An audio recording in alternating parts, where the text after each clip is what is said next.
On és aquests dies el president legítim de Catalunya, en Carles Puigdemont?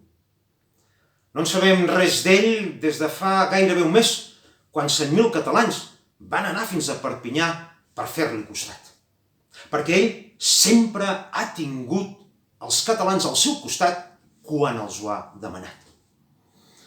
En aquests moments desgraciats és quan la nació més necessita els seus líders. Però trobem a faltar missatges d'ànim i d'escalf cap als catalans i especialment cap a les víctimes d'aquest maleït virus que s'estan portant a la nostra gent més gran. I això no es fa amb 4 piulades al Twitter.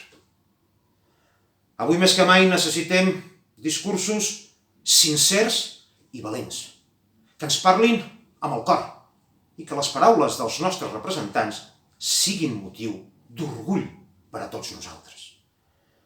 Perquè això que vivim és una catàstrofe sanitària que és el preludi de l'econòmica i que pot obrir les portes de bat a bat a la humanitària. I si no apareix ara el president de Catalunya davant dels seus compatriotes, quan apareixerà? Però que no surti per criticar només a Madrid, que això ho pot fer qualsevol. Ens cal que ens faci creure que podem superar aquest tràngol i després ser encara més forts. Que ens dibuixi un futur engrescador, pel qual pagui la pena fer els grans sacrificis que haurem de començar a realitzar a partir justament ja d'aquest moment. Que no ens digui allò que ens agradaria escoltar per fer-nos contents. Que ens digui allò que ens cal escoltar, encara que sigui dur.